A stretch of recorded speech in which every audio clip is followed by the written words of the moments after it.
উপস্থিত থকা জিলা কংগ্ৰেছৰ সভাপতি অগষ্টিন এংগি ডাঙৰীয়া, প্ৰাক্তন চিফ জয়ৰাম এংলেং ডাঙৰীয়া, প্ৰাক্তন EM প্ৰদেশ কংগ্ৰেছৰ সাধাৰণ সম্পাদক অশোক তেৰণ ডাঙৰীয়া, প্ৰাক্তন EM এলিছ এংটিপি বাইদেউ, প্ৰাক্তন EM ডক্টৰ মানসিং ৰংপি ডাঙৰীয়া, প্ৰাক্তন EM প্ৰাক্তন সভাপতি ৰাতুল তেৰণ ডাঙৰীয়া, উপস্থিত থকা সম্পাদক ৰেহানুদ্দিন ডাঙৰীয়া, মিছবাউদ্দিন ডাঙৰীয়া, প্ৰশান্ত মহন্ত ডাঙৰীয়া, বিশ্বজিৎ ৰয় চৌধুৰী ডাঙৰীয়া, সাধাৰণ সম্পাদক উদিত ভানু ডাঙৰীয়া, আৰু ইয়াত উপস্থিত থকা NSY যুৱ কংগ্ৰেছ, মহিলা কংগ্ৰেছ, সেৱা দল, য়াং ব্ৰিগেড, কিষাণ চেল, বিভিন্ন সংগঠনৰ পৰা অহা আমাৰ দলীয় সতীৰ্থসকল, উপস্থিত থকা ইষ্ট কাৰ্বি আংলঙৰ জিলা কংগ্ৰেছৰ সভাপতি ৰতন ইংতি ডাঙৰীয়া, আৰু ইয়াত উপস্থিত থকা সাংবাদিক বন্ধুসকল, শ্ৰদ্ধেয় ৰাইজ, মই প্ৰথমে কপিলী মণ্ডল কংগ্ৰেছৰ সভাপতি আৰু বিষয়ববীয়াসকলক আজি এখন সুন্দৰ সভা আয়োজন কৰাৰ বাবে মোৰ ফালৰ পৰা অশেষ ধন্যবাদ, কৃতজ্ঞতা আৰু শুভেচ্ছা জ্ঞাপন কৰিছোঁ। বহুত কষ্টৰ মাজত আপোনালোকে এইখন মিটিং আয়োজন কৰিবলগীয়া হ'ল।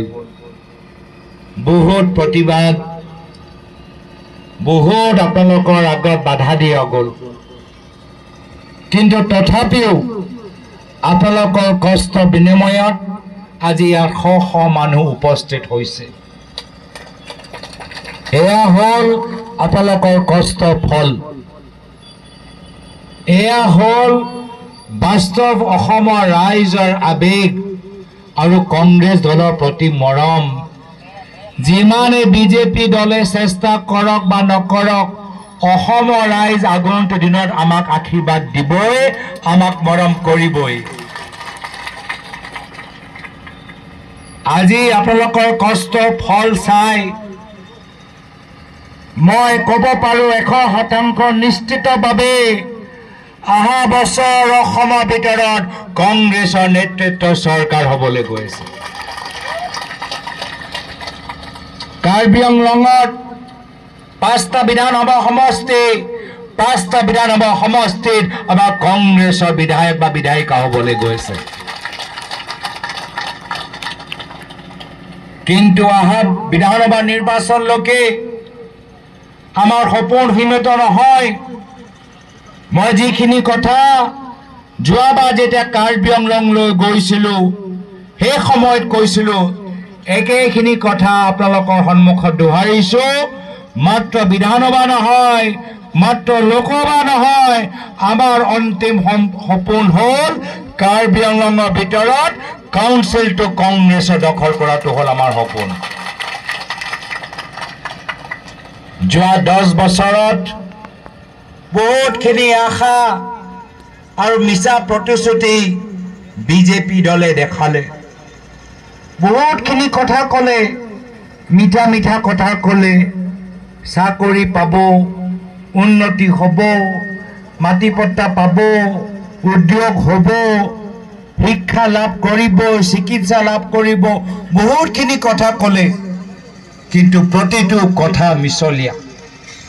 আৰু এতিয়া যেতিয়া ৰাইজে সুধিছে যে ক'ত গ'ল তোমালোকৰ কামৰ প্ৰতিশ্ৰুতি, ক'ত গ'ল, এতিয়া যেতিয়া ৰাইজে হিচাপ বিচাৰিছে যে ক'ত ক'ত কাম হ'ল, এতিয়া বিজেপি দল ৰাইজৰ আগত নিজৰ মুখখন দেখাবলৈ ভয় কৰিছে, ৰাইজৰ প্ৰশ্নৰ উত্তৰ দিবলৈ ভয় কৰিছে।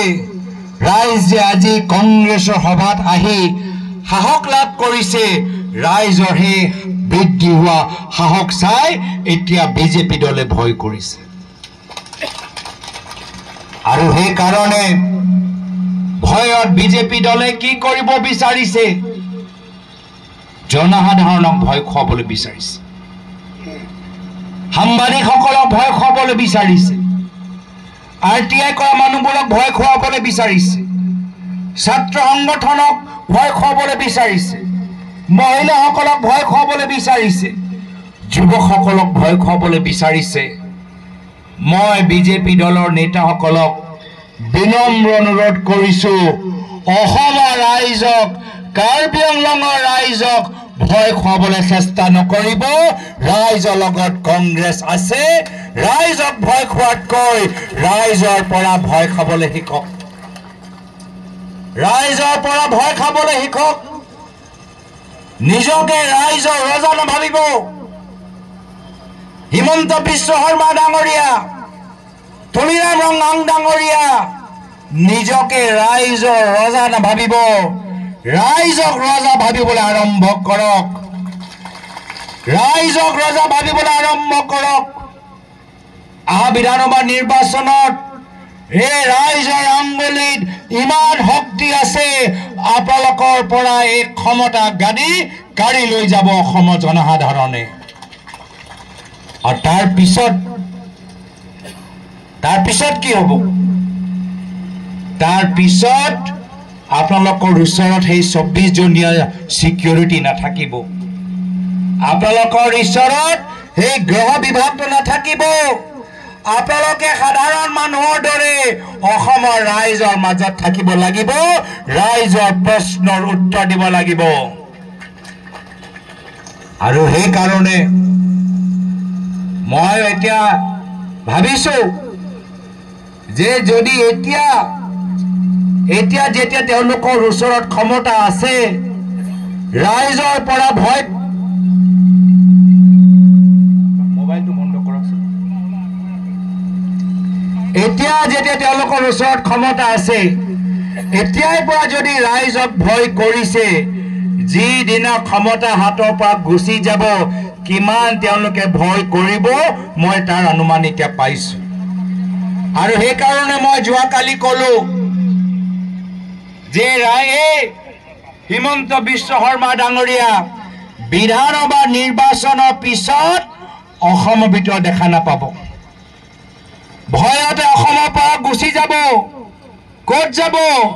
যাব ডুবাই বা যাব ছিংগাপুৰ। অসমৰ মাজত থাকিব নোৱাৰিব।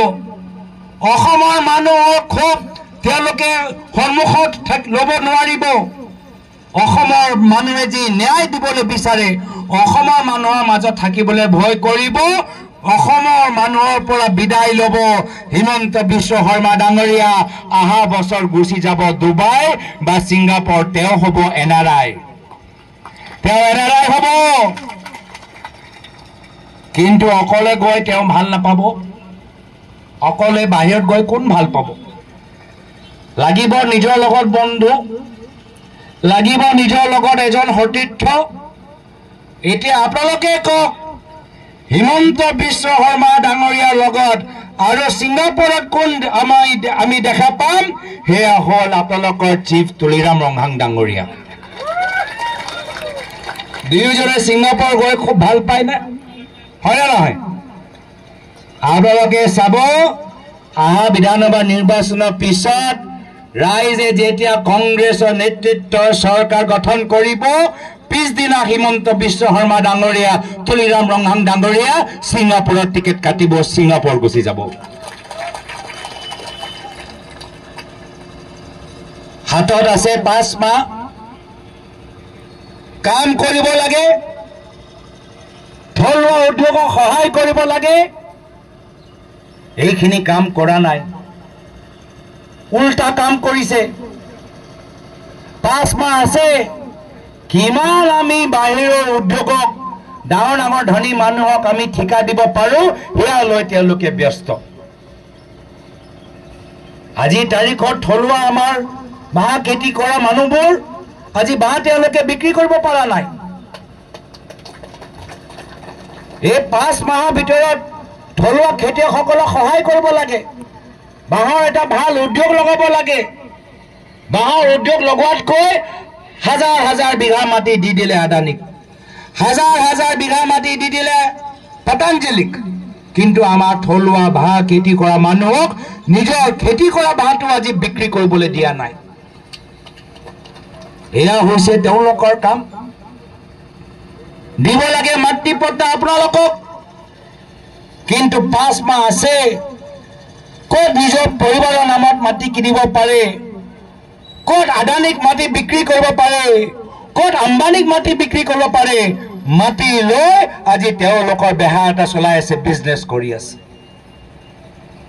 যাৰ ফলত বাস্তৱ সমস্যাবোৰ সমাধান হোৱা নাই ল'ৰা ছোৱালীবোৰ এটা ভাল স্কুলৰ ভিতৰত পঢ়িবলৈ সুযোগ পোৱা নাই গাঁৱৰ ভিতৰত জল জীৱন আঁচনিৰ কামবোৰ আজি ভালদৰে হোৱা নাই VCDC যোগেদি যিমান কাম হ'ব লাগে হোৱা নাই আৰু এই কাউন্সিলৰ ভিতৰত কাউন্সিলৰ ওচৰত যিমান শক্তি থাকিব লাগে এই গোটেই শক্তি আজি হিমন্ত বিশ্ব শৰ্মা ডাঙৰীয়া দিছপুৰলৈ গুচি আজি ৰিমোট কন্ট্ৰল যোগেদি কাউন্সিল চলাই আছে এই কাৰণে মোক মনত পৰে মোৰ প্ৰয়াত পিতৃ অসমৰ প্ৰাক্তন মুখ্যমন্ত্ৰী তৰুণ গগৈদেৱলৈ তেওঁ অসমৰ বিভিন্ন জনগোষ্ঠী জনজাতি মানুহক সন্মান কৰিছিল ৰাজনৈতিকভাৱে ক্ষমতা দিছিল এয়া হ'ল আমাৰ কংগ্ৰেছ এয়া হ'ল আমাৰ কংগ্ৰেছৰ আদৰ্শ অসমৰ বিভিন্ন জনগোষ্ঠী জনজাতি যদি ৰাজনৈতিক ক্ষমতা পাইছে